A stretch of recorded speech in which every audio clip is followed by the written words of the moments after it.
Attitudes towards money. I think when you live with someone, you've been with someone for a number of years, you don't even have to speak.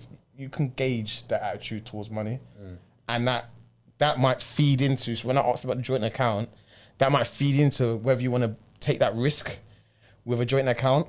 I have one. I've never put a pound in it. Cool. So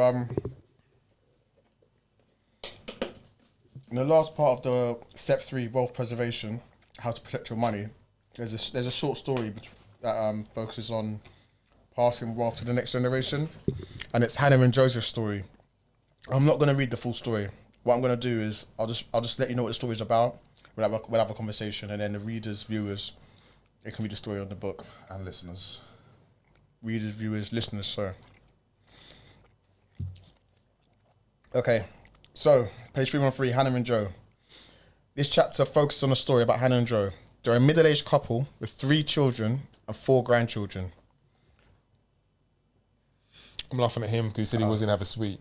The story talks about their asset portfolio and the different ways they can reduce their inheritance tax liability. So it follows on from what you was talking about with taxes and stuff. Cool. When passing assets from them down to their children and grandchildren. It actually goes into quite a bit of detail, which I won't bore you with, listeners, viewers, subscribers, readers, or try to evaluate in my own words, because this is actually a bit more of an advanced section of the book, which gives a real life scenario using quite a bit of a financial literacy and jargon. I'll read a bit of the story to give you an understanding of their story. So give me 1 minute.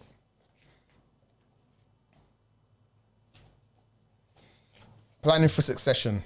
Passing wealth to the next generation, Hannah and Joseph's story.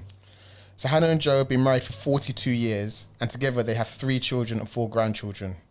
Joe, a semi-retired civil engineer, spent his career working in the family-owned business, whilst Hannah, a fully retired nurse of 20 years, Hannah was a fully retired nurse of 20 years. Their hard work and careful planning over the years enabled them to provide a good quality of life for both their immediate family and other relatives.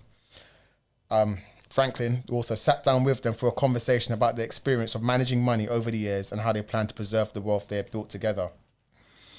Hannah was quick to point out that she and Joe haven't always shared the same views about their money, and it was often the subject of contention in their marriage. This is a common situation, and research by Royal London in 2022 showed that money is the number 1 issue that couples argue about, with 33% of respondents claiming they are incompatible with their partner when it comes to spending and saving. Question: have either of you ever sat down and planned financially with a partner, or discussed your finances and attitudes towards money with someone you were with? Never. I think at the stage though that it did come up, like finances did come up, I was probably a bit immature to talk about it. Okay. From a perspective that I could do so now, especially that I'm not going to say well versed in it, but I have a lot more knowledge than what I did when I was with a partner at the time, and just more mentally mature now than I was back then. But yeah, I could definitely say if there was discussions about money, then it wasn't productive per se. Do you think you'd be more open now, older, wiser, more experienced in life? I'm going to say more open with a partner. Would you think you'd be in a position now where you would openly discuss with someone you were with long term finances, attitude towards money, financial planning, all of that? Yeah. Or Definitely. would it be more kept to yourself and be kept separate? No, I'd be open to it.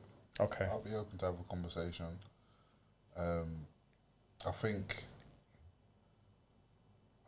I would still have my own situations, but I would be open to us having almost like a business, so to speak. Okay. Like, okay, this is what we're both bringing to the table. This is what I've got. This is what you've got.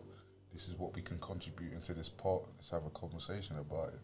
This is how I save. How do you save? What's your appetite for risk? what's your relationship with money, I would definitely be able to have that conversation now and have it openly, and not be emotionally attached to that conversation. Whereas before, I would definitely have been more emotionally attached with just whether I was up or if I was down. Do you know what I mean? It plays a big part, especially when you're younger as well. What's your thoughts on joint accounts?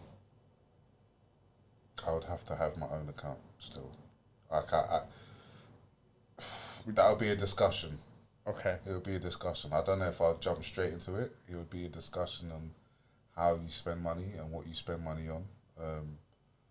I'm not going to say I'm against it if I'm in a long-term relationship with a partner I do see myself with. But, we'll have to do some test runs before we open up an official joint account. But I wouldn't be against it, put it that way. Same question, stupid. Never in terms of planning. So, and the second question was... Sat down and planned financially with a partner, or discuss your finances and attitude towards money with someone you were with?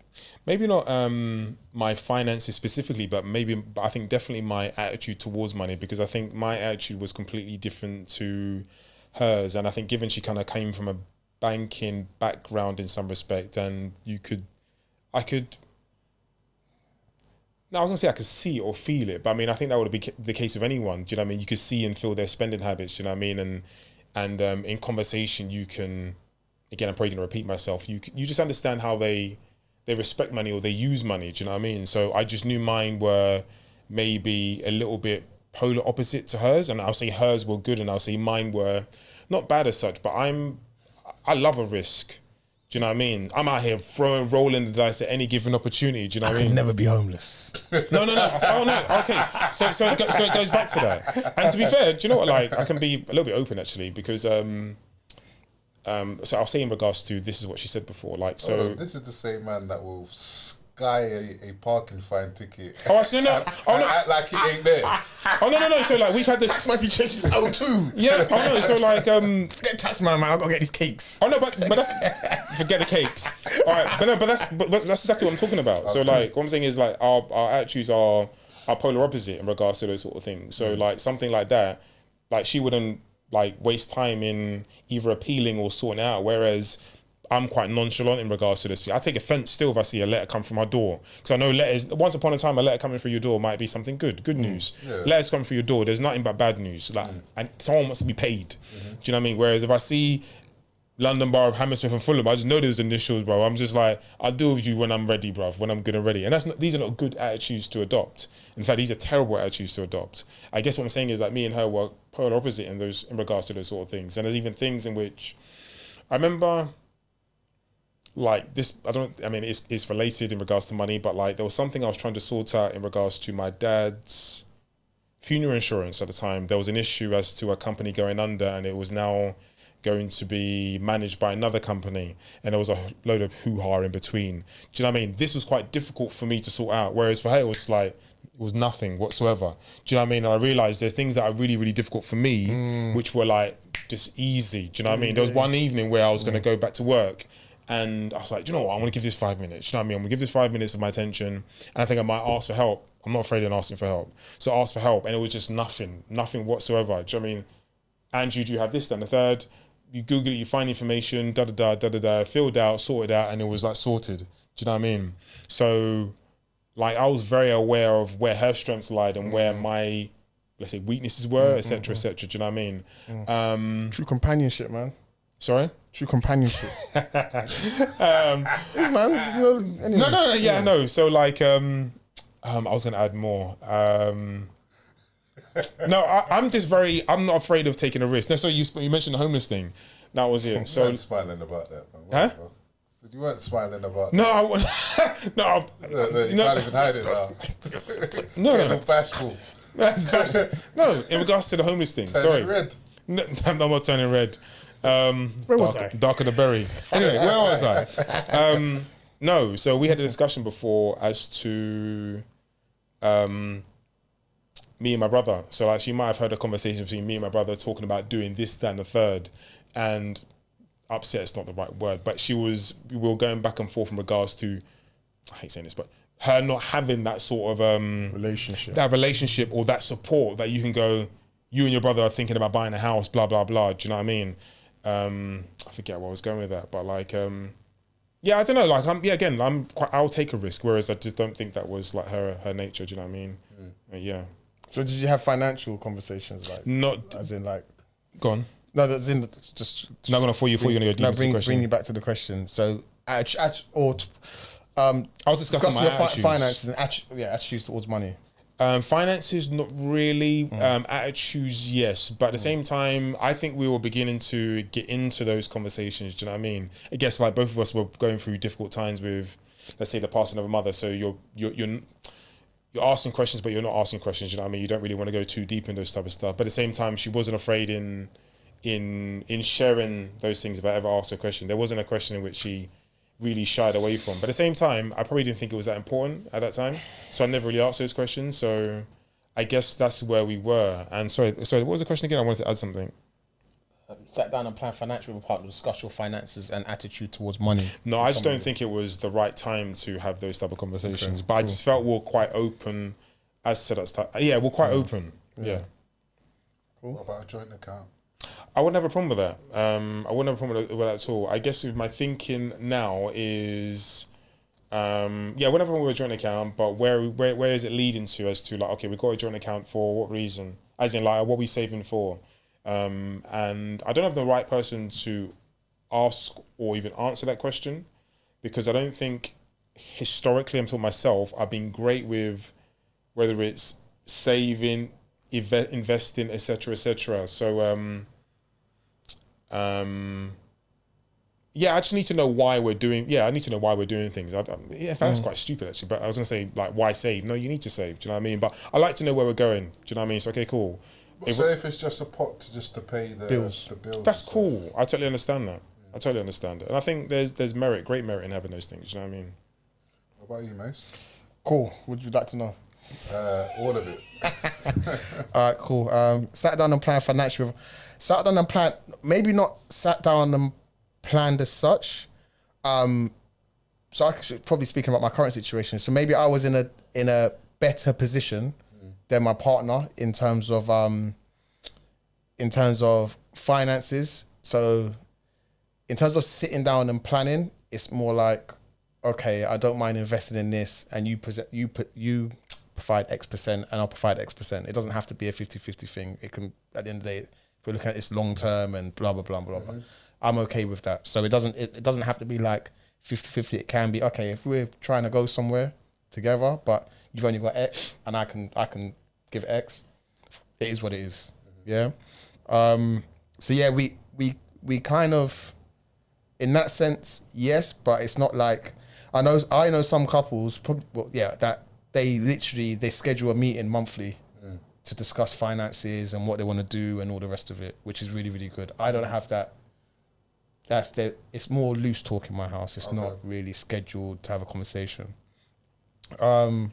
Discuss my finances. Yeah, we're very open in my house as to earnings. Maybe not so much savings. We don't really discuss it. It's not like we're trying to shy away, but it's just something that we just don't like. How much have you saved this month? Well, how much savings? It's not. That doesn't really come up. Attitudes towards money. I think when you live with someone, you've been with someone for a number of years, you don't even have to speak. You can gauge their attitude towards money, and that might feed into. So when I asked about the joint account, that might feed into whether you want to take that risk with a joint account. I have one. I've never put £1 in it. Okay. So how does that work? The idea was to open a joint account for the purpose of shopping and bills. But then I realized the way you food shop and the way I food shop is different. Okay. And so I'd feel like if we put an equal amount in, I would see what's coming in the house and might think that's a waste. Okay. Maybe. So do you do the food shopping? I do. I would say I do the majority of it. Because remember, food shopping is also about toiletries and stuff, not just generally food. Yeah. So I do the majority because I will, as you guys know, I love to look for bargains and and I kind of know what's kind of like, okay, yeah, that's actually a deal. Nah, I'm not gonna buy it from there. I'll wait and go to this place or whatever. Whereas my other half's more like, oh, we need this. Oh, there it is. I'll go co-op and spend £3 more than it is in. You know what I'm saying? So even though we've got a joint account, I've never actually, because the idea was set up for bills and things, but actually we still run it the same way, whereby like the bills might be addressed, say like one bill, electric might be in her name, then water might be in mine, and then it's just like, oh, I've paid it, just transfer the half. So we, even though we set the joint account, it was never actually really got used. And the same with shopping. If she does some shopping, even if it doesn't matter, even though I talk about the frivolous, she might go shopping, food shopping. I don't know what she's bought. I just get a request for some dough and I just transfer it. Like, I'm not gonna. But I don't know. I think the whole joint account, I don't like the idea of me putting a certain money in and then like there's money in there and it's gone and I don't know what it's done. I think that's cool. So yeah. You think what's cool?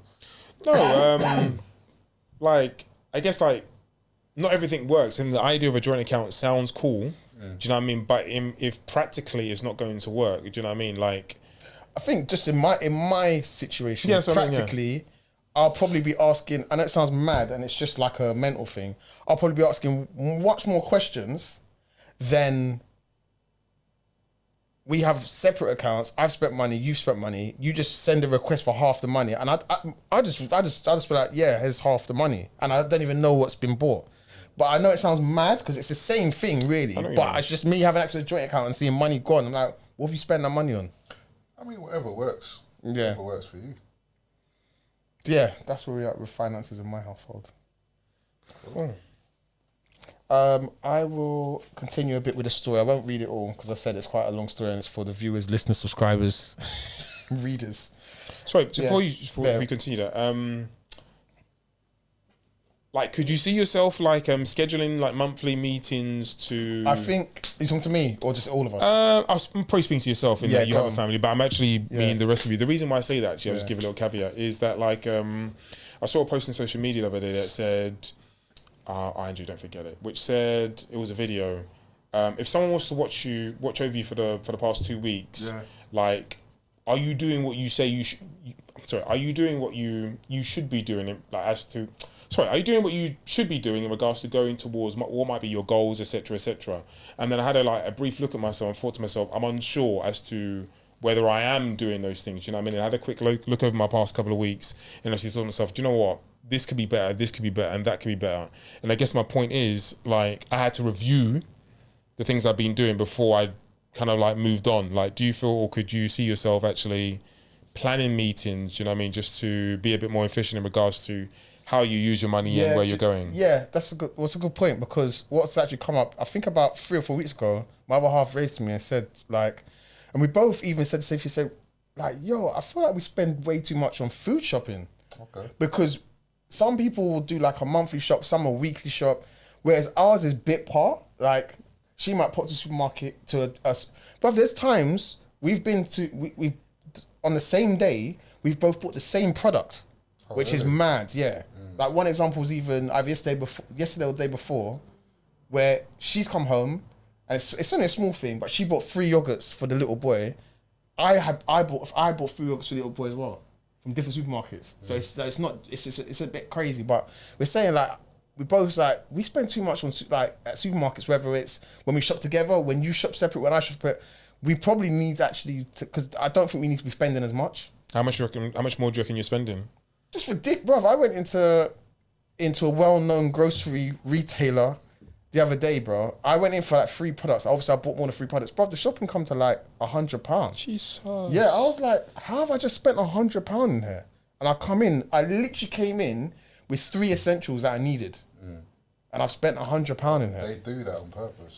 Bruv, I was like, how have I just done that? And obviously, I'm then going to split that. And it's like, can I justify it? Because I came in there for 3 things. And I've just spent 100. What 3 things are you going for? I can't remember. But was that 100 like a week shop or week's worth of shop? It will be. Actually, I can't say that out loud. But it will be. It will be, yeah. It will be this week. Yeah. Yeah. Or, yeah, a weekish, yeah. So, yeah, to answer your point, yes, I think in the near future we will be planning to have a meeting or a proper catch up to like actually say, yo, how can we streamline this approach? Because it's ridiculous. No, like just to finish up, no, because like while some of those things or these things can like come across as being pedantic, like, I just feel like in recent time I've scheduled certain meetings with people and I feel it kind of like keeps me on top of things, whereas as I said, once upon a time, I don't know, we might have discussed this with you, sorry, in like previous seasons, where like I said that I probably wasn't as disciplined maybe as yourself. I know that I frowned on it whatsoever, but like I just didn't think that was my approach. Whereas now, in regards to whether it's football, trading, this, that, and the third, like I have a meeting virtually every single week, and I just feel I'm so much better for it. Do you know what I mean? And so much more that it's now become my norm. Every Sunday I meet this person, that person, so on and so forth. I have football Wednesday, like Sunday just gone yesterday, sorry. I think I messaged someone just randomly and he was like, oh, I'm actually going to be at Bruno University. Come drop by, let's have a conversation and we'll just take it from there. Do you know what I mean? And I feel like by scheduling either reviews with yourself or amongst your circle, I think it just gives you a better chance of success. You know what I mean? All right, so taking what Maisha just said, would you go into your next relationship open to have a scheduled conversation with your partner about finances? 100%. 100%. And would you put that forward? I would definitely have that conversation. Yeah, I think I would. I mean, I wouldn't aggressively put it forward, but yeah, I would put it forward. Do you know what I mean? But then you probably got to ask yourself that question, like when and where are you going to, I mean, I don't want to go too much into the details, but when and where are you going to have those, where you going to, yeah, when's you going to initiate that? When's the point you think that needs to be had, that conversation? Yeah. So those are things that like, I think about, but I wouldn't have a problem with that because again, I'm now beginning to think of retirement. And if I'm now with someone, I'm now thinking about, how do we want to spend, let's say, the rest of our lives, or let's say 5 years as such, you know what I mean? Yeah. Or even raising a child, do you know what I mean? Or where do we want to live? Do you know what I mean? Like those sort of things are now becoming like really, really important. So I'd want to be proactive and on the front foot in regards to those type of things. I don't want life to just kind of like take me somewhere. I would like to be able to be in control of my thoughts and my destiny, do you know what I mean? Yeah, like even like more so now, like I was talking to someone yesterday, as to like actually being quite, I don't want to say being comfortable, but like more so now I want to focus on myself and my finances, and I'm not really too interested in like being in really in a relationship. I mean, if a relationship comes at you, then it comes at you, but I want to sort myself out properly, do you know what I mean, before I kind of like step into something, do you know what I mean? I want to be a bit more intentional in regards to my finances, do you know what I mean? So I think when I do go into a relationship, I also want to be quite intentional in regards to where are we going to go? Do you know what I mean? Yeah, I think like laying the foundations are really important. Really, really important. Cool. I'll give a little bit more of Hannah and Joe's story. So there were no signs of incompatibility between Hannah and Joe. So it's a useful reminder that your personal attitude towards money may differ from that of people that are closest to you. I'm just checking my questions. Cool. The success from their years of work meant they were able to enjoy the finer things in life. They had lived in beautiful homes, travelled the world, and provided the best education for their children and grandchildren. The one thing they both firmly agreed on was making the time to enjoy the fruits of their labour whilst they still could. But they were also very aware of the challenges that money presents once you throw some family complexities into the equation. So prior to having children, Hannah and Joe felt that most of their financial decisions were based on short-term thinking because they were focused on the here and now. But raising a family forced them to look further into the future and actually plan for it. Their immediate priority was to provide for the needs of their children as they were growing up, whilst also having enough money to call on should anything impact their work, such as serious injury, illness, or worse, death. It took having children for me to realise that I'm not immortal and that I need to get my act together, said Joe. So one of the ways they sought to provide security for their children was by setting up individual savings accounts for each of them with a target of £1,000 per child per year. They did this until the children turned 18, and they looked at things like ISAs. I've just summarised the paragraph. They saved some fees to pay for. They saved some fees to pay for university fees of the children. I'm just trying to get to a bit that I've got a question on.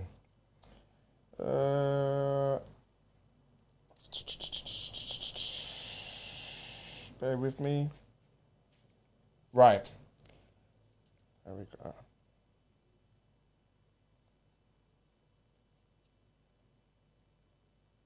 Right. So as Hannah and Joe got a bit older, they didn't want Hannah and Joe.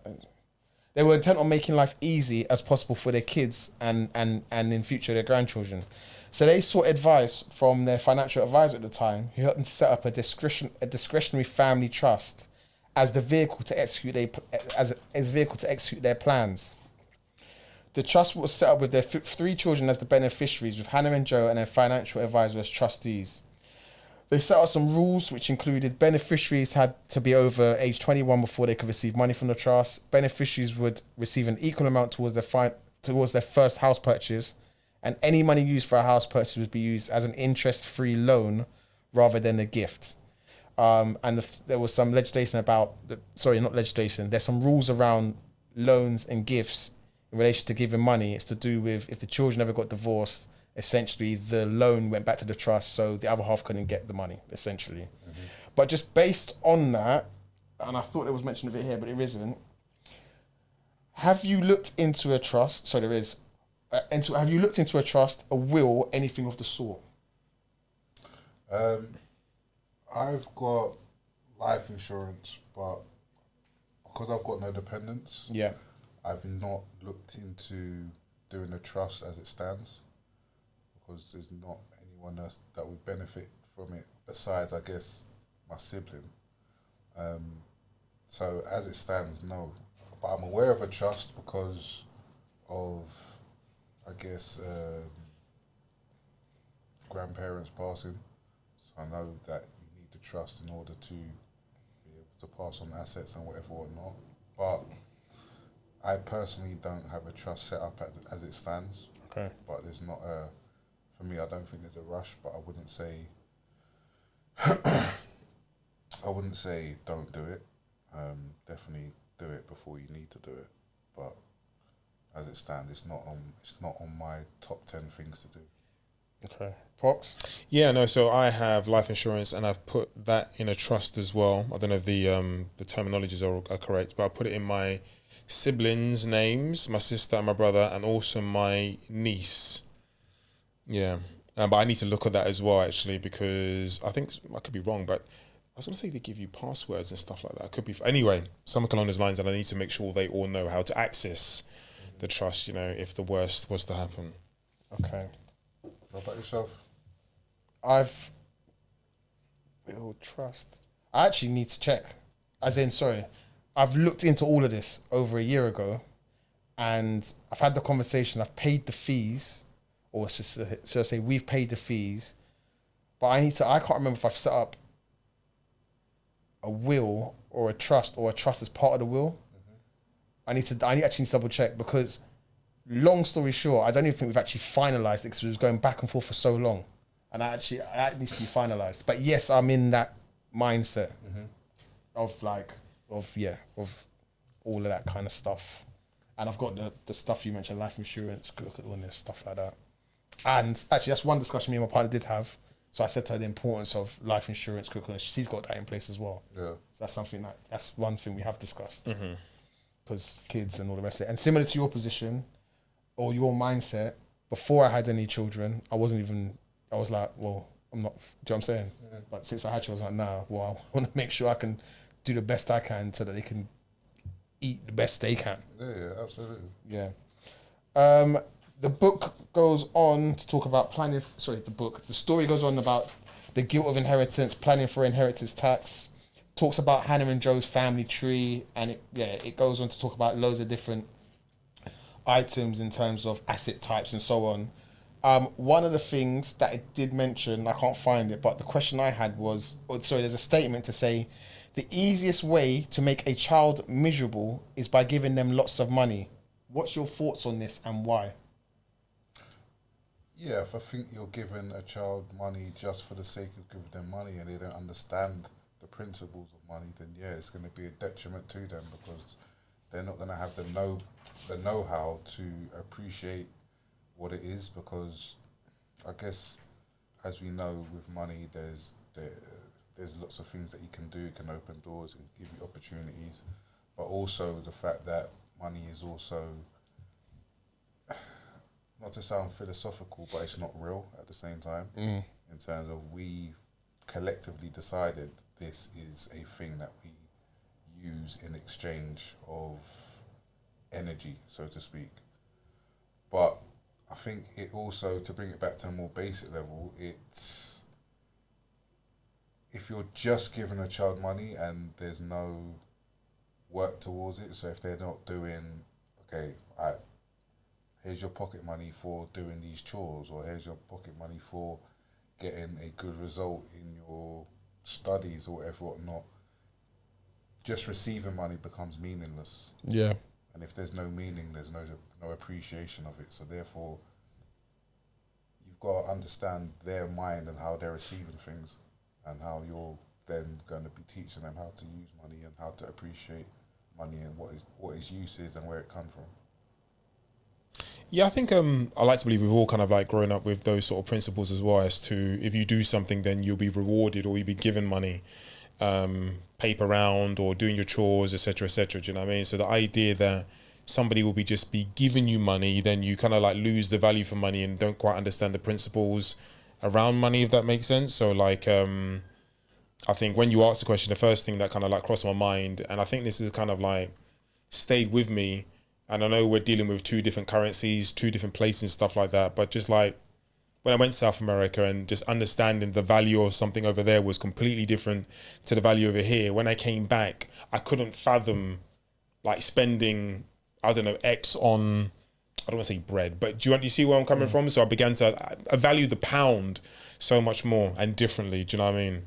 And whereas maybe friends or who hadn't maybe been to certain places where the currency wasn't as low, etc., you know, didn't see things from my viewpoint. Yeah, so like, yeah, I don't like the idea of just giving, or just receiving money in that way. Do you know what I mean? Yeah, I agree with both of you. And it's definitely,